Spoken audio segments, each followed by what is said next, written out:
The first memory is of the snow holding her more gently than any person ever did.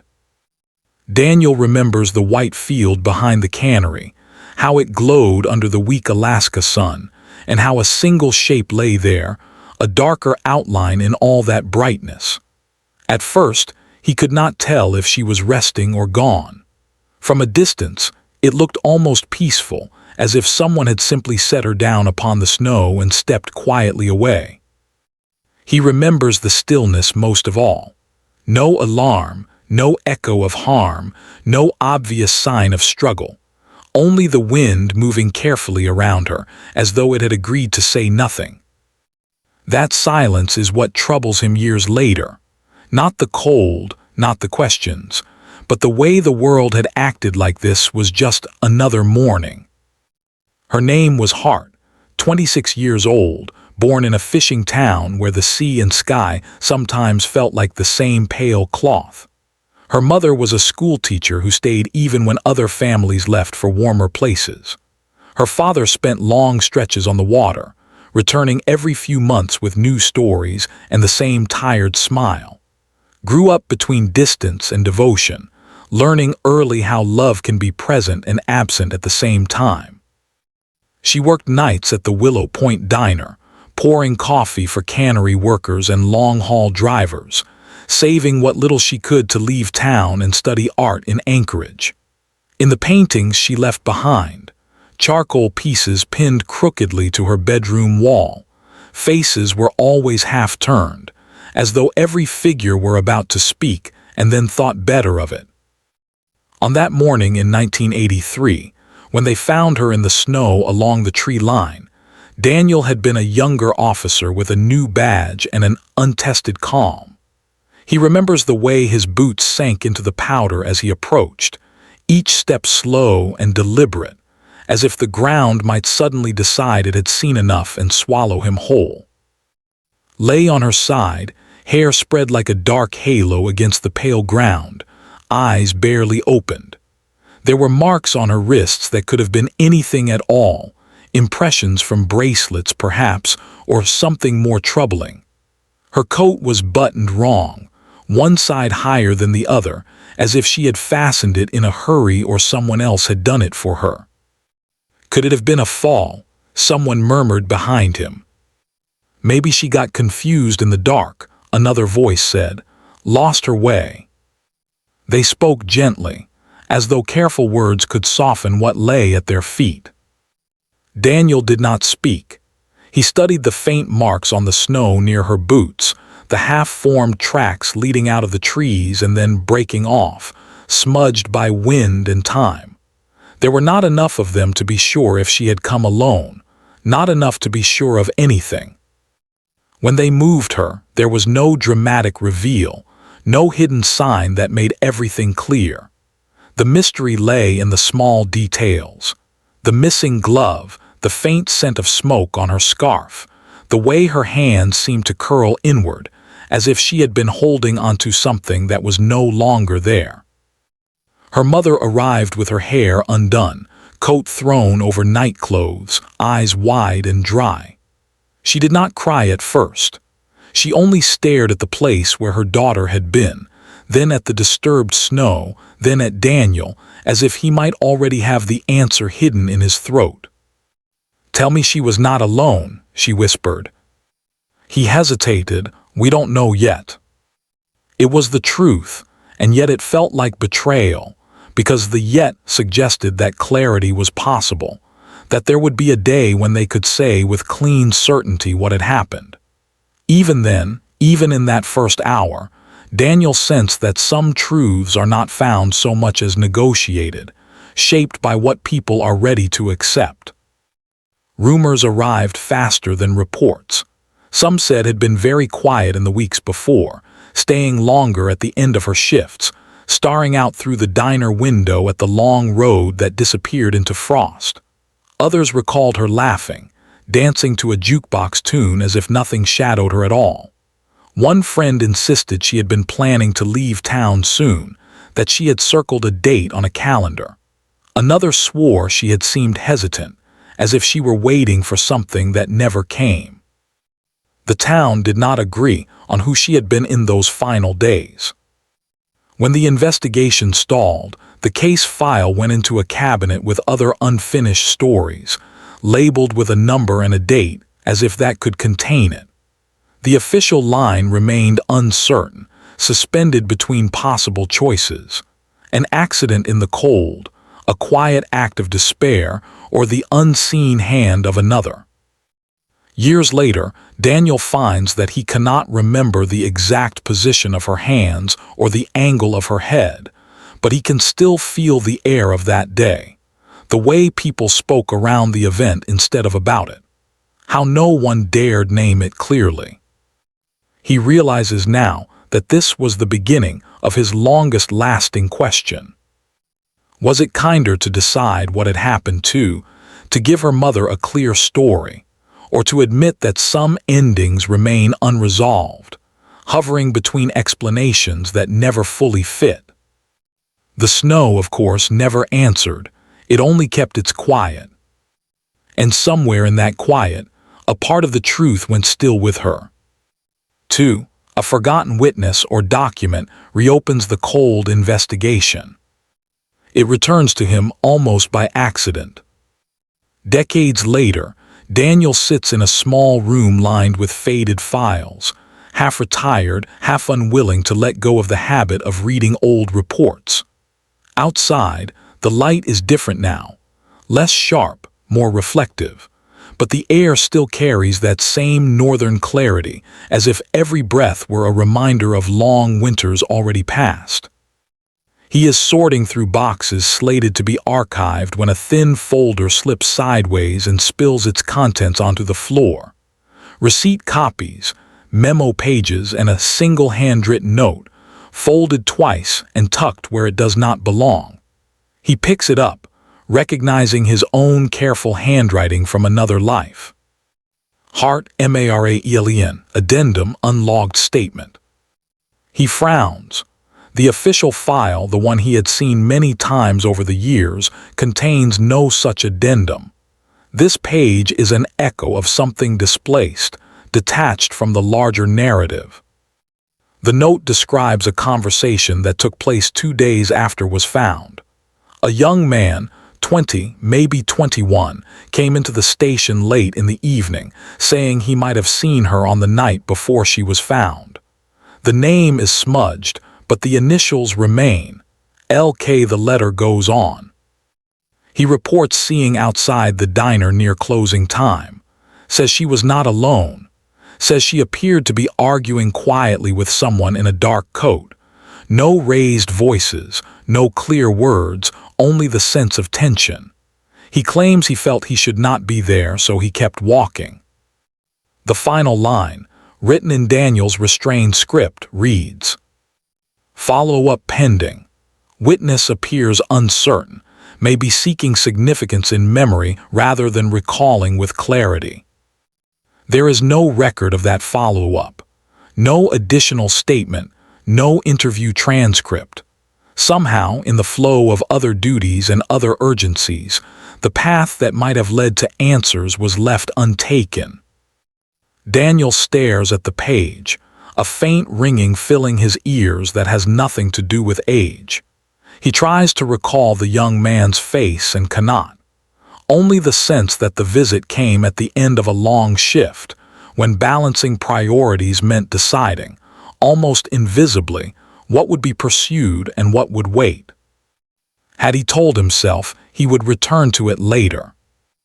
On the back of the note there is something else, a sketch made with a dull pencil, a rough outline of the area behind the diner, a mark indicating where the young man said he had stood, another marking where had been. The distance between them is small, but the angle of view leaves much in shadow. A corner of the building, the edge of the lot, the start of the path leading to the field where she would be found. This is not just a misplaced paper. It is a faint voice nearly lost. A younger officer, passing by, notices Daniel sitting on the floor with the document in his hands. "Everything all right?" she asks. He nods, though his throat feels tight. Just found something that should have been somewhere else. She glances at the name on the page. Old case. Very old, he replies. From before you were born. Something about saying it aloud shifts the air in the room. The officer lingers a moment longer, curiosity visible but contained, then moves on, leaving him alone with both the file and his own earlier choices. The next step comes quietly. He does not announce that he is reopening anything. He simply begins to ask questions. He searches through old directories for anyone with matching initials, knowing full well how names can change, how people move away, how distance reshapes memory. A call to records reveals that a Levi once lived in Willow Point during the early 80s. Camp helper, seasonal worker, no further notes. The address listed has long since turned into an empty lot. He wonders why Levi came forward in the first place. What pulled him toward the station that day after holding his silence and then, just as quickly, allowed him to fade back into anonymity? Remorse? Fear? The natural human urge to attach oneself to a story everyone is speaking about. The discovery of the note does not clarify the past, it complicates it. If was seen with someone that night, who was it? A friend? A stranger? Someone she trusted or someone she had hoped to avoid? And the darker question: did Daniel, by misplacing this memory, share a quiet responsibility in allowing uncertainty to harden into permanence? He copies the addendum, logs it formally, and places the original back into its folder with deliberate care, as if making amends to the version of himself who had once been too hurried to do so. A few days later, a short article appears in the local paper, almost an afterthought among community notices and weather updates. Alaska 1983, cold case REVIWED. New information SURFACES.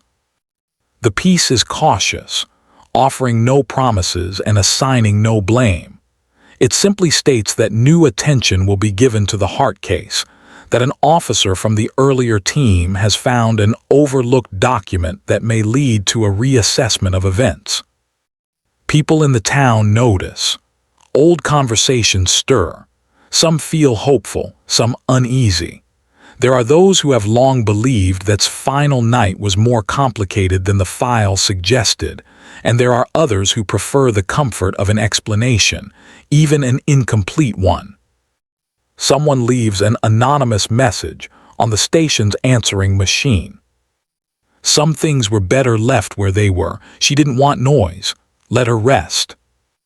The voice is calm, but the pause before the final words holds something else: concern or possibly quiet fear. Daniel listens to it 3 times. Each replay draws him deeper into his own uncertainty. Is he pursuing belated responsibility or disturbing a delicate balance the town has built around its shared memory of? The forgotten page has not brought light. It has reopened the twilight in which her story was first left. And yet, now that he has seen it, he cannot pretend he has not. The investigation does not roar back to life. It returns in a low hum, a quiet persistence, gathering around Daniel like old snow refrozen into a new pattern. 3. Investigator focuses on human psychology more than physical clues. The older he grows, the less faith Daniel has in physical traces. Footprints blur. Fibers are misread. Objects are moved, lost, misfiled. Time does not lend kindness to material things, it thins them. What endures, he has learned, is the way people live with what they remember. When he returns to the Hart case, he does not go first to the field where she was found. He does not look at photographs or maps. Instead, he begins with the people who once orbited, those whose lives bent slightly around hers. He starts with Ellen Hart's mother, now older, shoulders curved like parentheses around a sentence left unfinished. She sits at her kitchen table with a cup of tea that she does not drink, steam fatting into nothing between them. "I heard," she says softly, "that you found something." "It was an old statement," Daniel replies, "from someone who believes he saw her the night before she was found. I should have followed it more carefully back then." "You were doing your work," Ellen answers, but there is a quiet hesitation after the word work, as though some part of her still wishes that work had arrived at a different result. "What I want to understand," he says, "is how she was not just that night but in the weeks before. Not just what she did, but how she felt." Ellen's eyes glisten, though no tears fall. "People always ask about actions," she whispers. "Where she went, who she spoke to. They rarely ask about feelings." "How did she seem to you?" "She was divided," Ellen says after a thoughtful pause. "She spoke of leaving and staying in the same breath. One moment excited about a new beginning, the next moment looking around this house as if it held her more than she wanted to admit." "Did she talk about anyone in particular?" "A few names," Ellen replies. "Friends from work, someone she painted with. She didn't speak badly of anyone, that wasn't her way. But she would sometimes stop in the middle of a sentence as if she had reached a line she would not cross." He notes the pattern, the unfinished thought, the self-interruption, silence as a form of protection. Later he meets Grace, a woman who once worked the same late shifts at the diner. They walk along the shoreline rather than sit inside, where the walls might make things feel too direct. The sea is calm, small waves folding over themselves in a patient rhythm. "Do you ever think about that winter?" he asks. "I tried not to," she admits, "but of course I did, we all did." "Tell me about," he says, "not the night she was found, before that." Grace is quiet for a while. "She listened more than she spoke," she says at last. "People mistook that for simplicity, but she was always observing. I sometimes felt as if she saw me more clearly than I saw myself. It could be comforting and it could also be unnerving." "In what way?" "She would ask one question," Grace explains, "and it would be the precise question that went straight to what I was avoiding. Not in a harsh way, just direct. It made you feel seen but also revealed. I imagine not everyone liked that." "Did anyone seem troubled by her?" "Not openly," Grace says. "But there were times when someone would come in, see her behind the counter, and their expression would tighten for just a second before they smiled. You know that look people get when they are reminded of something they are trying to keep in the back room of their mind. Like a door they shut quickly before anyone notices it open." He nods. He knows that look well. He has seen it on people facing questions and in the mirror when he confronts his own. He asks about the night near closing time, the one mentioned in the forgotten note. "I remember her stepping outside," Grace says slowly. "I thought she was just taking a breath. It was busy that evening. I don't know if anyone met her there. When she came back in, she was quieter, but that wasn't unusual." "Quieter in what way?" "As if she had arrived at a conclusion," Grace answers. "Not a happy one, but a steady one. Her eyes were softer yet distant, like she was already halfway to another place, inside herself or somewhere else entirely." He does not ask if Grace believes someone else caused that change. Instead, he asks, "Did she seem afraid?" Grace shakes her head. "No, not afraid. Resigned, maybe. As if she had realized something about someone or about herself, and there was no returning to the earlier version of things." Daniel leaves each conversation with more questions about intent, less about sequence. He finds that what interests him now is not who might have been where at which exact moment, but how people have carried this story inside them for so long. In his small office, he spreads out notes about emotional patterns, not timelines. Hesitations in speech. Subjects avoided. Names mentioned with lingering pauses. Glances away when certain memories arise. He realizes that, at the time, the investigation had leaned heavily on what could be measured: temperature, distance, timestamps. But what if the key lay in something else entirely? The quiet negotiations of conscience that people have been doing ever since. He replays the anonymous phone message, left after the article about the case review. She didn't want noise, let her rest. The choice of words troubles him. How would the caller know what wanted? Unless they had once been close enough to hear her speak of such wishes, or close enough to be projecting their own need for silence onto her. The more he listens to voices, from the past and the present, the more he senses overlapping layers of protection. Some people are insulating memory from details that might complicate the image of her as gentle, hopeful, kind. Others may be shielding themselves from what they did or failed to do. He wonders about his own role. By not pursuing Levi's statement years ago, did he unconsciously choose a quieter life for himself, for the town, over the restless pursuit of a truth that might unsettle too much? When he tries to picture now, he does not see the field or the snow. He sees her in the diner, leaning slightly forward over the counter, listening to someone with that attentive stillness people remembered. He imagines the inner world she might have carried, conflicting wishes, soft loyalties, perhaps a secret attachment or disappointment she never found words for. The more he thinks of her this way, as a complex inner landscape rather than a case number, the heavier his responsibility feels. Not because he failed to find a single conclusive fact, but because he may have once treated her like a puzzle to be finished quickly instead of a human story that needed patience.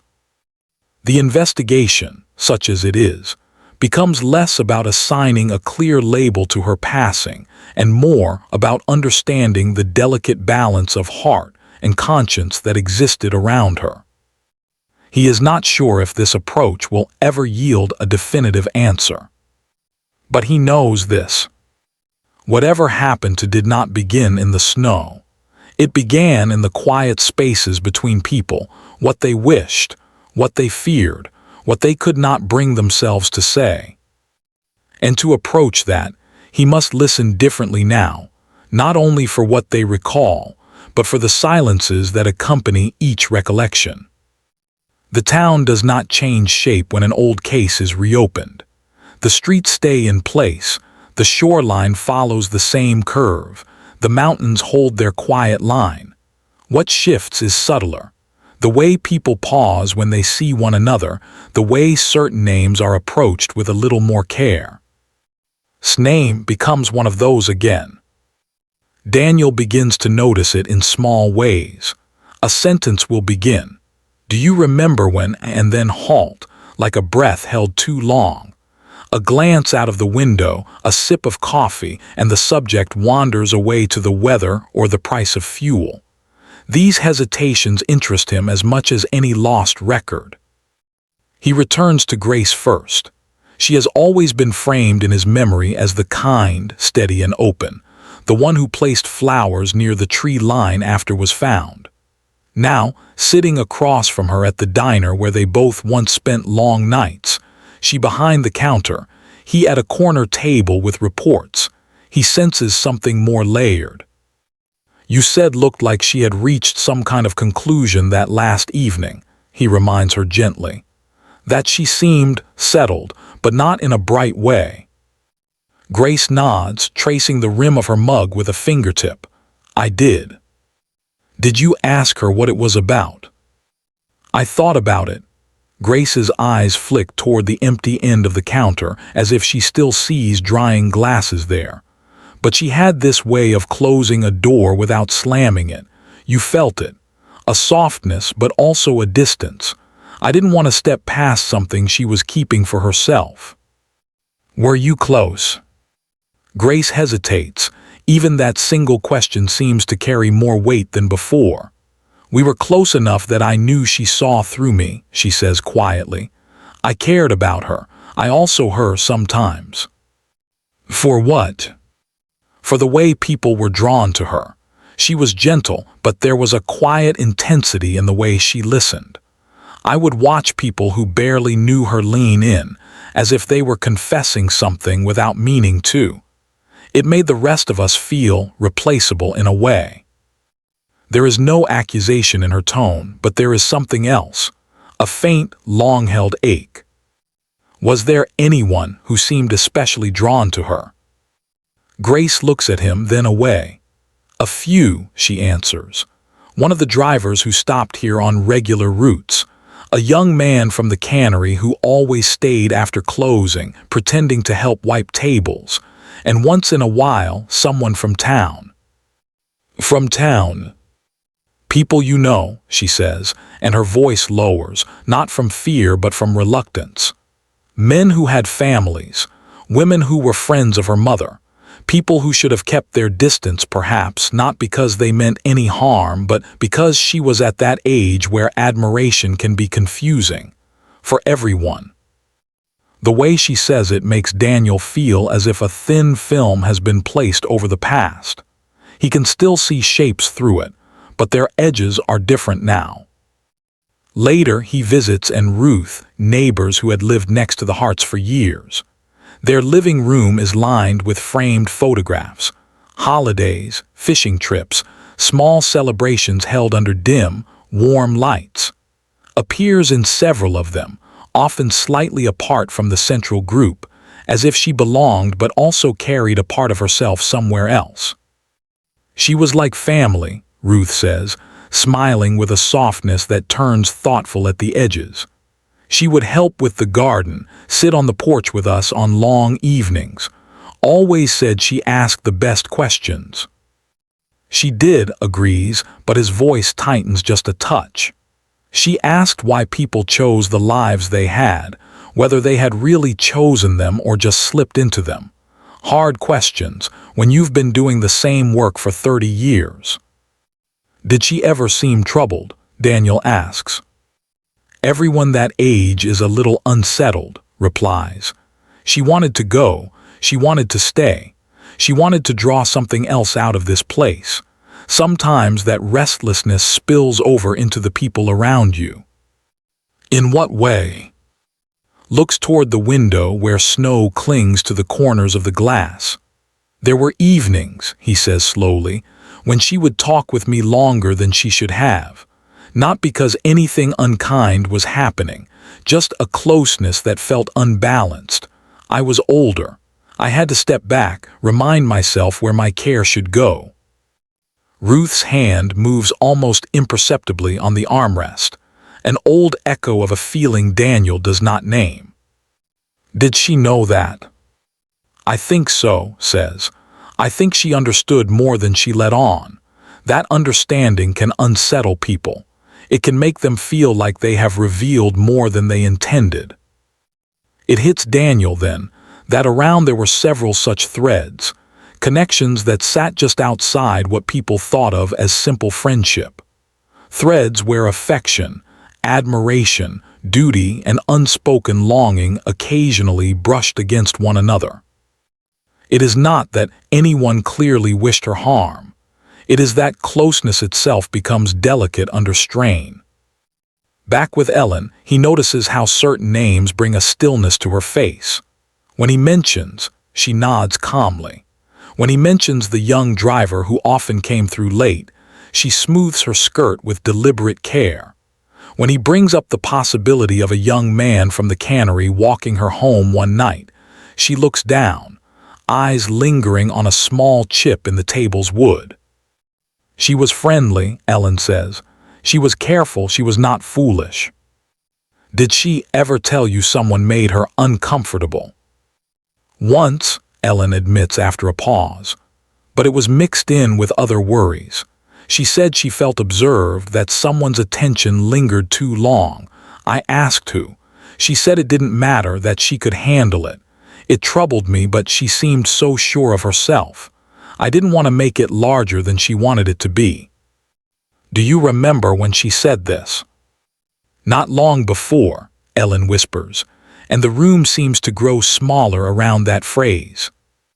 He leaves with the sense that everyone has been holding some small portion of unease for years, unsure whether it belongs properly to grief, to regret, or to something more specific. Each relationship is complicated not by clear wrongdoing, but by the simple fact that hearts are rarely clean in their impulses. Even Levi, when finally located in another town and reached by phone, carries this layered tone. I wasn't just a passerby, Levi says after a long silence, when Daniel first asks about that night. I didn't want to admit how much she mattered to me. So when I told you I saw her arguing with someone, maybe I wasn't entirely clear about who that someone was. The admission does not reveal a neat answer. It suggests instead that memory, emotion, and self-image have been intertwined for so long that teasing them apart may be impossible. The more Daniel listens, the less he sees distinct suspects and more a whole web of tender, uneven connections. People who cared too much, or too little, or in ways they could not fully name. Suspicion in this form does not point a single finger. It settles like a fine mist over everyone who loved, because affection combined with fear, envy, or secrecy can bend decisions in ways no one acknowledges at the time. What he begins to fear is not that one person caused everything, but that many people, through small acts and silences, guided her toward a night she should not have faced alone. 5. Old secrets unfold, revealing betrayal and hidden personal motives. The first secret does not arrive like a revelation. It arrives in the form of a cardboard box. Ellen has decided to clear out a small storage room. Daniel offers to help, partly out of kindness, partly out of a quiet wish that something might surface. There's nothing in here that will change anything, Ellen says, standing in the doorway as he lifts out stacked boxes. But her voice carries a note he has learned to hear, a protective tone, as if she is speaking not only about objects but about the borders of her own heart. In the third box, beneath old linens and a brittle winter coat, he finds a folder with modest handwriting on the tab. Letters.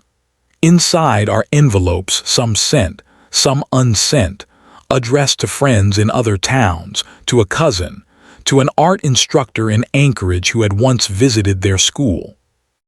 One envelope bears no stamp. It is addressed simply, "To myself week before leaving." "May I?" he asks.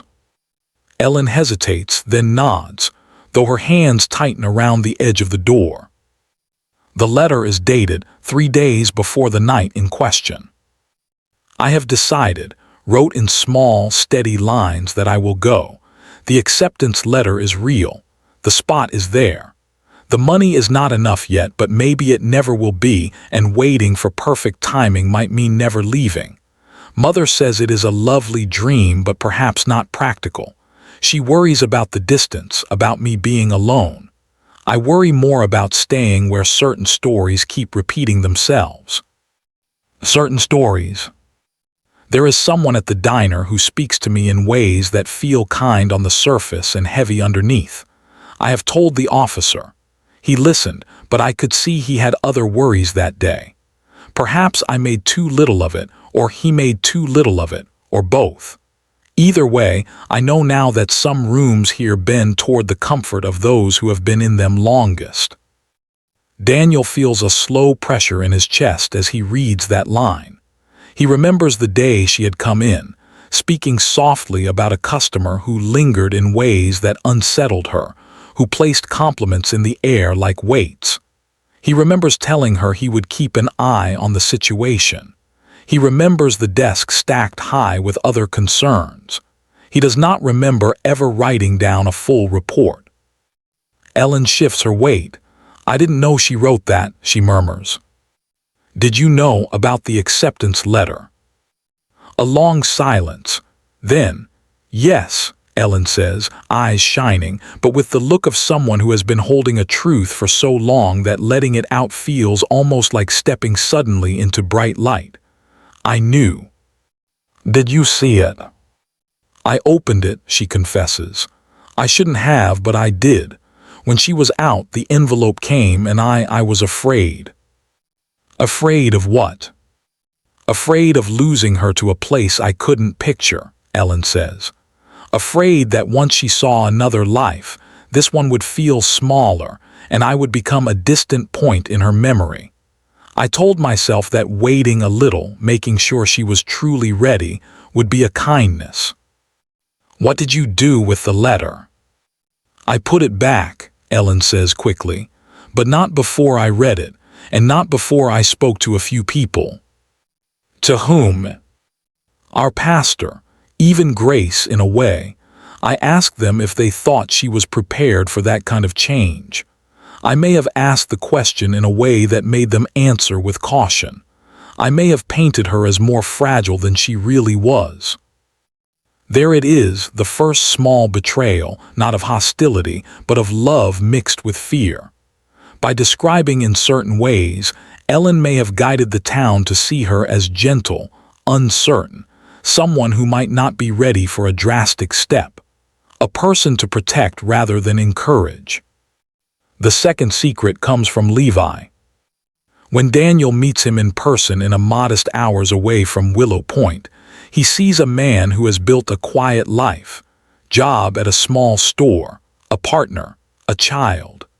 Levi's hands remain folded on the table as if he is keeping them in sight on purpose. "I have thought about calling you for years," Levi says in a low voice. "And each time I told myself that your work was done long ago and that revisiting it would only bring unease. But when I saw the notice about the case being looked at again, I knew my silence might start to look like something else entirely." "You said before that you saw her outside the diner with someone," Daniel says. "You now say you were not just passing by." "I wasn't," Levi admits. "I cared for her, not in a simple, friendly way. I was younger, unsteady, not quite sure what I was offering or asking for. That night I met her behind the diner near closing. I told her I wanted her to stay. I used words that sounded like support but were really about my own fear of her leaving. I said people here needed her. I may have implied that others would be unsettled if she went, including your officer colleagues, people she respected. You brought my name into it. I said that even you might think she was being impulsive, that you had said as much," Levi replies, shame flickering across his features. "You hadn't, of course. I twisted your earlier comments about patience and planning. I wanted her to feel that even those she trusted thought she should remain." "Why?" "Because if she stayed, I could continue to orbit her life. If she left, I would be just a small memory in a distant city." The confession sits between them, not as a dramatic bombshell, but as a quiet of how self-interest can dress itself as care. "There was no fight," Levi continues, "but there was tension. She told me she could feel the town closing around her decision, that people were speaking to her as if she were breakable, as if change would harm her more than staying. She asked if I was part of that. I said no. She knew I was not being honest. After that, she grew very calm. It was the calm of someone who realizes that even tender words can carry another person's need. And then I walked her to the corner," Levi says. "She told me she needed time alone. I watched her walk toward the field path. I told myself she only needed to think. I did not follow. That is the part I carry." The third secret returns to Daniel himself, the way he had once chosen to file things. When he searches old internal notes, he finds a brief mention of his visit about the unsettling customer. No follow-up, no name recorded. He had thought at the time that he was managing priorities with professional calm. Now, He sees a younger version of himself assigning lesser importance to a young woman's discomfort than to more urgent calls. Not with malice, but with an unexamined belief about what kind of unease deserved immediate action. Taken together, these secrets do not create a straightforward pattern. They do, however, reveal that many people, Ellen, Levi, even Daniel, made choices guided less by what was best for and more by their own wish not to lose her, not to be personally unsettled, not to see their inner landscape altered. Hidden motives are not always grand or malicious. Sometimes they are simply a quiet preference for a life that does not change too much, even if that means someone else's dreams bend to fit it. The question that grows in Daniel's mind is not who caused everything, but whose comfort gently directed her away from possibilities and toward a night of heavy solitude. It is a question that does not sit easily in any report. 6. Twist exposes the innocent as manipulative and morally clouded. For years, the one person no one in Willow Point ever questioned was Ellen Hart. She was the steady presence at community gatherings, the woman who baked for holiday events, the mother whose loss was spoken of in hushed tones. She carried grief with a restraint that seemed almost graceful. In conversations, when others drifted toward speculation, they would say, "We must think of Ellen," and that gentle reminder would close certain paths. Speaking of the case became less about seeking clarity and more about protecting her from further unease. In this way, Ellen became the moral center of the story, the untouched point. It is only when Daniel looks closely at the early statements that he notices something. Several witnesses mention conversations with Ellen in the days immediately after was found. Their memories share a subtle pattern. She said had been very quiet lately, as if something inside her was dimming. She said seemed unsure of herself, like she didn't trust her own steps. She said sometimes talked about feeling overwhelmed, though I never heard say that to me directly. Nothing overtly troubling in any of this. Yet over and over, the impression Ellen offered of her daughter framed her as contemplative, sensitive, perhaps leaning inward in ways that might make a solitary walk on a winter night seem like a continuation of an inner drift rather than a sharp departure. When Daniel asks Ellen about these conversations, she looks momentarily puzzled, as if hearing old echoes for the first time. "I may have said such things," she allows, sitting once more at the kitchen table, hands wrapped around a cup gone lukewarm. "I was trying to make sense of what had happened. People wanted a picture. I gave them the one I was holding." Did it feel accurate? "In some moments," Ellen answers, staring at the condensation on the window. "In others, perhaps I emphasized certain parts of her and softened others."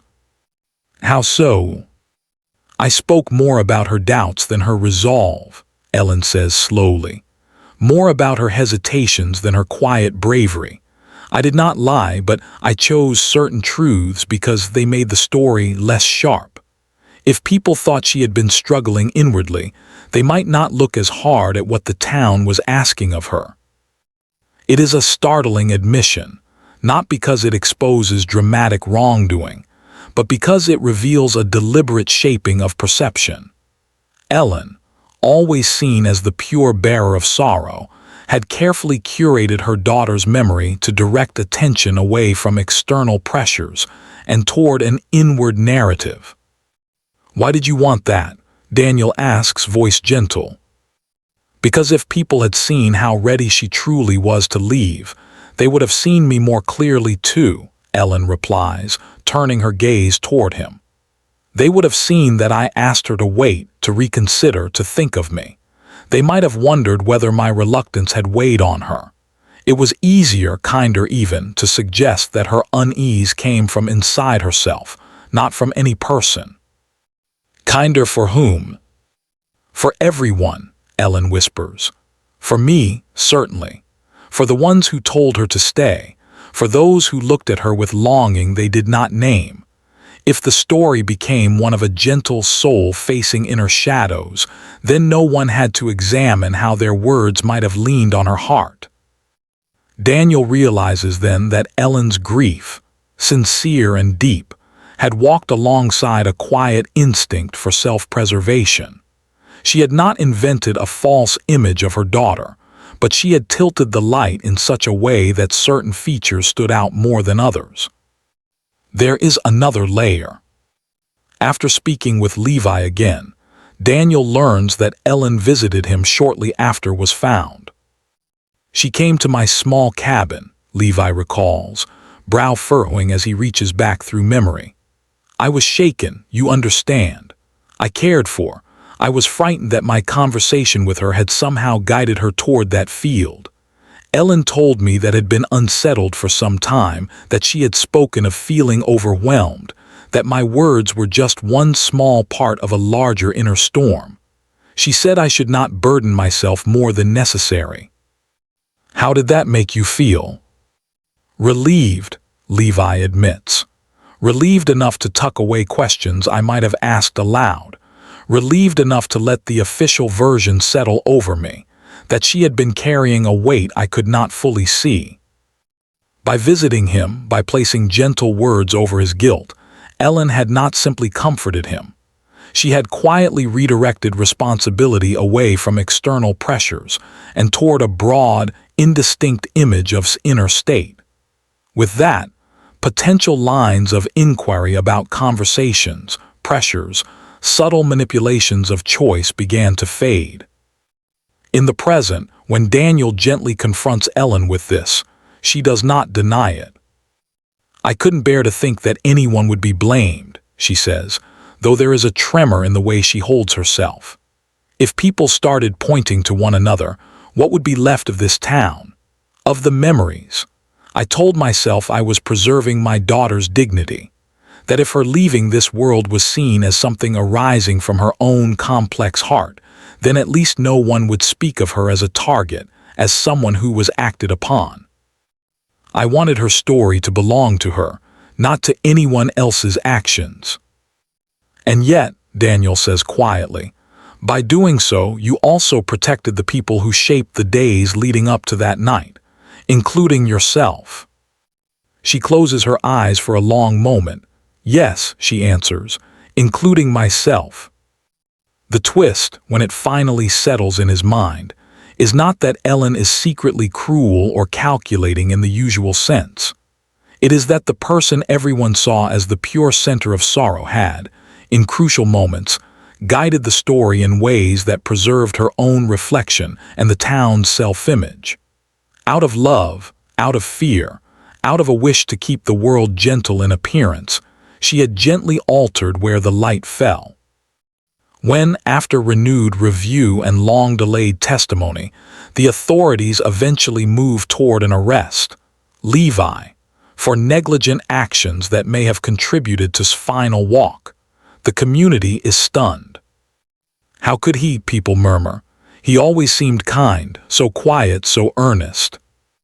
The headline reflects this surprise. Alaska 1983, Cold Case SOLVID, ARRESTS Community.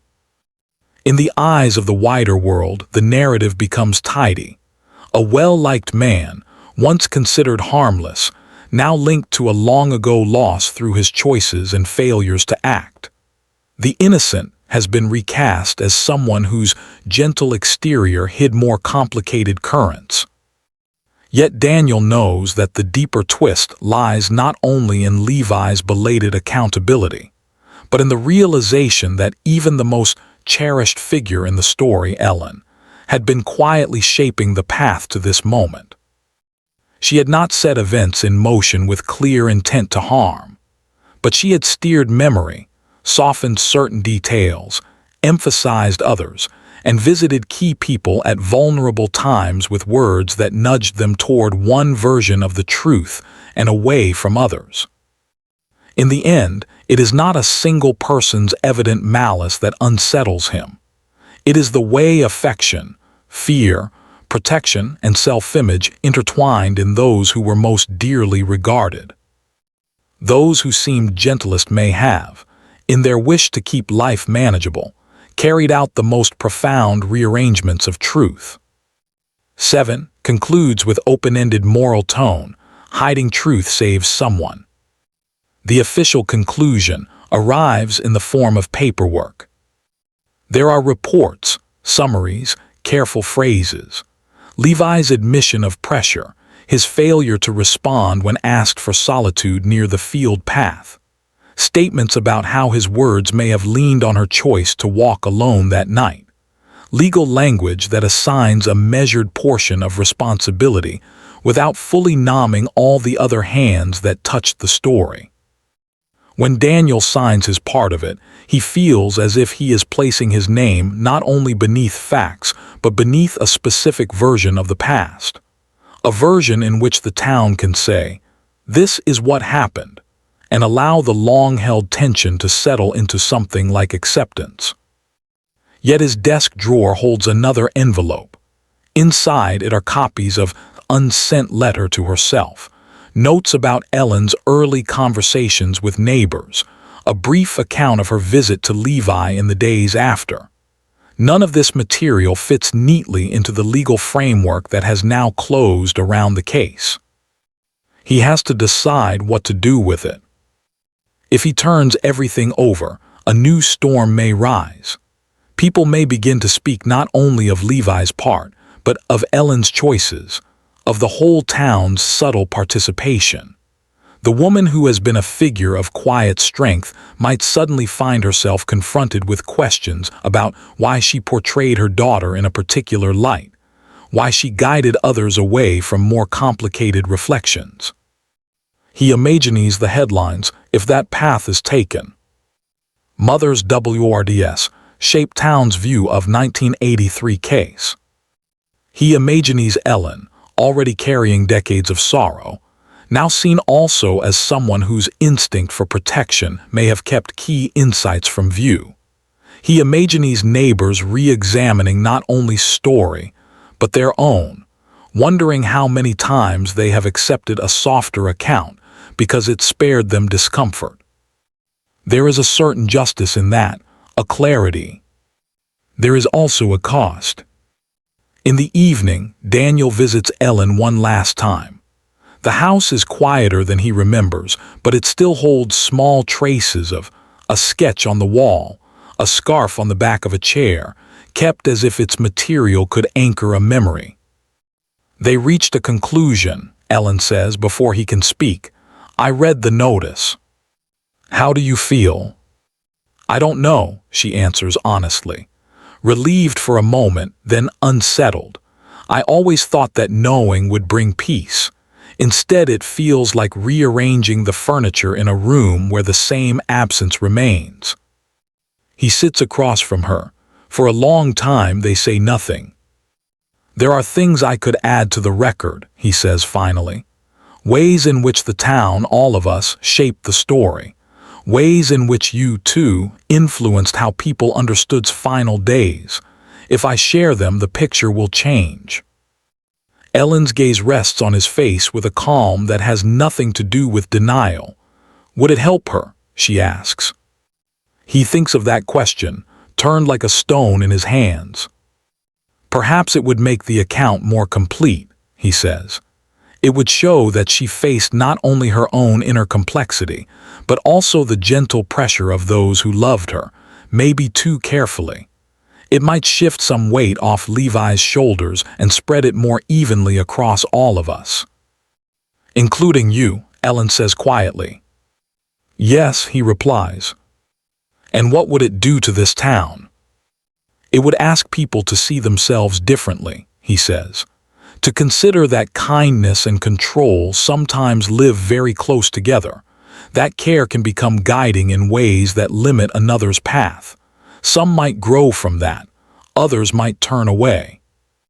She nods thoughtful, and to me. To you, he says, it would mean that your long grief would suddenly be seen through another light. People might say you shaped the story more than you admitted. Some might understand, some might not. Ellen takes a breath that seems to move through years. I have already questioned myself more times than I can count, she says. Public questioning would not add much to that, except to remove what little stability remains around's name. She has become, in their eyes, a gentle figure who faced a difficult inner journey. If they begin to see her only through the prism of our mistakes, will that be kinder to her? He has no easy answer. Truth matters, he says at last, but the words feel less steady than they once did.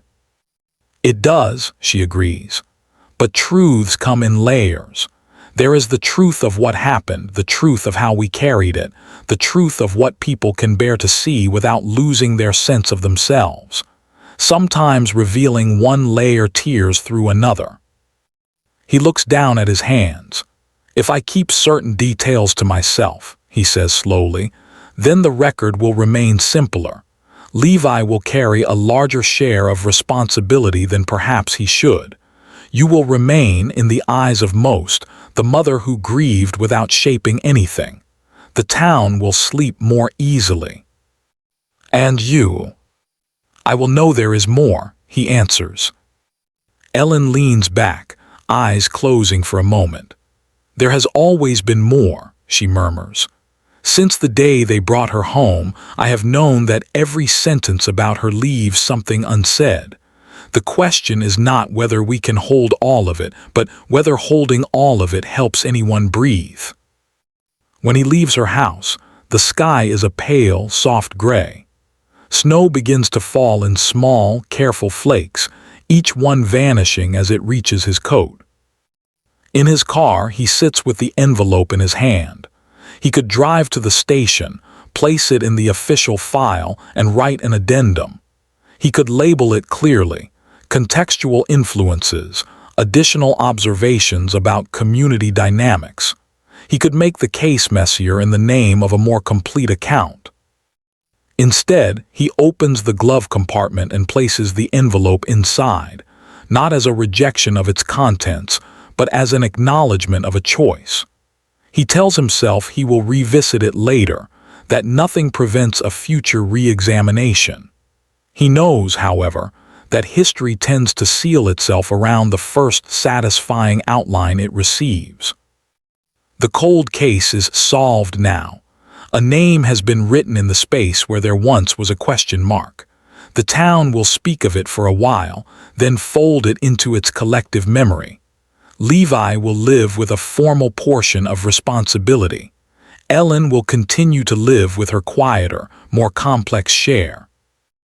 And Daniel will live with the knowledge that he allowed a partial truth to stand, because revealing the fuller web might have undone people more than it aided them. Was that mercy, or another form of gentle control? He cannot say. As he steps out of the car and looks toward the distant field where the snow once held so carefully, he feels no grand resolution, only a sense that every story contains more than one kind of accuracy. The accuracy of facts, the accuracy of feelings, the accuracy of what fragile hearts can carry without collapsing. In the end, he has chosen to protect certain lives at the cost of perfect clarity. Somewhere between justice and mercy, between truth and preservation, story continues to rest, neither fully explained nor completely obscured, but held in a space where love, fear, loyalty, and regret fold over one another like drifting snow, covering and revealing in the same quiet motion. Whether that is a kindness or another soft harm is a question that lingers, unanswered in the air. And perhaps that lingering is the most honest ending the story can have.